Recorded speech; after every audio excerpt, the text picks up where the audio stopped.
Hello everyone, मेरा नाम स्वाति है और इस वीडियो में मैं आपको बताने वाली हूँ कि डिजास्टर मैनेजमेंट डिपार्टमेंट यानी डीईओसी में प्रोग्रामर के क्या क्या काम होते हैं। जो डीईओसी है वो एक डिजास्टर मैनेजमेंट का ही एक पार्ट है, उसे एक अलग से बना दिया गया है। डीईओसी यानी डिस्ट्रिक्ट इमरजेंसी ऑपरेशन सेंटर।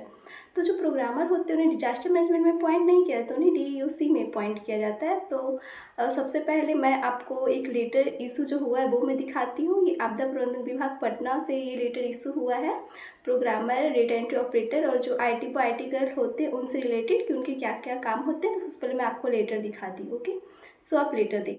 तो जैसा कि आप ये लेटर देख सकते हो, ये लेटर आपदा प्रबंधन विभाग बिहार सरकार के द्वारा इशू हुआ है सभी जिला पदाधिकारी बिहार के लिए, स्पेशली बिहार के लिए। तो इसमें डीओसी के बारे में सब कुछ लिखा हुआ है। तो हमें देखना है कंप्यूटर प्रोग्रामर का काम क्या क्या इसके बारे में। तो इसमें लिखा हुआ है जो डीओसी का तकनीकी कार्य संबंधित विभागों, एजेंसियों, जिला एवं क्षेत्रीय पदाधिकारियों के साथ सूचनाओं का आदान प्रदान, प्राप्त आंकड़ों का संकलन, संधारण एवं विश्लेषण का कार्य करेंगे। इसके अतिरिक्त जिला आपातकालीन संचालन केंद्र के संचालन की जिम्मेदारी भी इनकी होगी, यानी ये डीईओसी का हेड होगा। अब मैं आपको अपने लैंग्वेज में समझाती हूँ क्या कि प्रोग्रामर का काम क्या क्या है। जितने भी टेक्निकल वर्क होते हैं लाइक रिपोर्टिंग करना, डेटा वेरीफाई करना, डेटा एंटर करना, ये सारे काम प्रोग्रामर का ही करना होता है। एंड हमें जो डिस्ट्रिक्ट में हमें अपॉइंट किया जाता है, लाइक हमें किसी भी डिस्ट्रिक्ट में अपॉइंट किया गया तो उसमें जितने भी ब्लॉक होते हैं तो हमें सारे डिस्ट्रिक्ट के जो बीडीओ होते हैं, बीडीओ, सीईओ, इनसे हमें कम्युनिकेट करना होता है और हमें उनसे रिपोर्ट मांगना होता है। लाइक मुझे नालंदा डिस्ट्रिक्ट में अपॉइंट किया गया था। तो नालंदा डिस्ट्रिक्ट में टोटल 20 ब्लॉक थे। तो हमें 20 ब्लॉक के सीईओ से हमें डेली बात करना होता था और हमें उनसे रिपोर्ट लेना होता था। उसके बाद ब्लॉक से जो भी रिपोर्ट आता था हमारे पास तो हमें उस रिपोर्ट को कंपाइल करना होता था, उस जो भी डेटा है उसे हमें स्टोर करना होता था और फिर हमें उसे आपदा प्रबंधन विभाग जो पटना है हमें उन्हें सेंड करना होता था जो भी आता था। और हमें सीजन के अकॉर्डिंग हमें रिपोर्टिंग करनी होती है। लाइक जब समर सीजन होता है तो हमें उसमें हीट वेव की रिपोर्टिंग करनी होती है एंड फायर की रिपोर्टिंग करती है।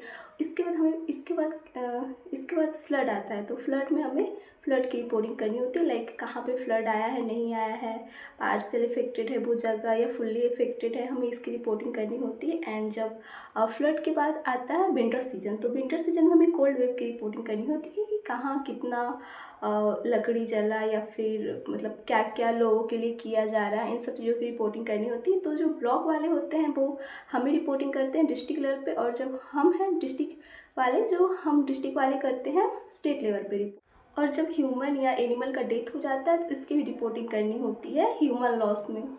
इसके अलावा एक और भी काम होता है, मौसम विभाग से हमेशा हमारे पास अलर्ट का मैसेज आता रहता है, लाइक किस टाइप का मौसम है। तो हमारे पास, मैं आपको फ़ोटो दिखा देती हूँ, 3 टाइप का आता है। एक येलो अलर्ट होगा, एक ऑरेंज अलर्ट एंड एक रेड अलर्ट। बहुत ही नॉर्मल है। ऑरेंज मतलब थोड़ा सा प्रॉब्लम हो सकता है, रेड अलर्ट मतलब बहुत ही ज़्यादा डेंजर होने वाला है। तो इसका हमारे पास मौसम विभाग से हमेशा रिपोर्ट आता रहता है। तो वो लोग हमसे कॉल करके भी पूछते हैं कि हाँ आपके यहाँ मौसम कैसा है, सही है कि डिस्ट्रिक्ट में अगर रेड अलर्ट है तो आप लोग भी थोड़ा अलर्ट रहिए। अगर ऐसा कुछ होता है तो फिर आप लोग देखिएगा, मतलब अगर ऐसा कुछ प्रॉब्लम होता है तो आप लोग थोड़ा सावधान रहिएगा, पहले से इसके लिए तैयार रहिएगा। तो मौसम विभाग से भी हमारे पास हमेशा अलर्ट का हमारे पास रिपोर्ट आता रहता है। और वो लोग कभी भी किसी भी टाइम कॉल करके भी हमसे पूछ लेते हैं कि हाँ आपके यहाँ का मौसम कैसा है और कोई प्रॉब्लम तो नहीं है। तो किसी भी टाइम ये लोग कॉल कर लेते हैं।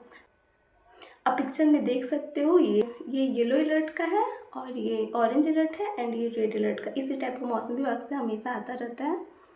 एंड मोस्ट इम्पॉर्टेंट, डीओसी के संचालन की जिम्मेवारी होती है प्रोग्रामर का। इट मीन्स हम कह सकते हैं कि जो प्रोग्रामर होते हैं वो डीओसी के हेड होते हैं। और भी बहुत सारे वर्क होते हैं, ये पॉसिबल नहीं है कि मैं सारे काम को इस छोटे से वीडियो में मैं सारे काम को मैं बता सकूं, ये बिल्कुल भी इम्पॉसिबल है। तो मुझसे जितना हो पाया है मैंने उतना इस वीडियो में बताया है, आप लोगों का शायद हेल्प हो सके। अगर आप जब यहाँ जॉब करोगे तो आपको और डिटेल में समझ आ जाएगा कि बहुत सारे यहाँ पे काम होते हैं। तो मैंने ऊपर ऊपर से थोड़ा बहुत मैंने बताने की कोशिश की है।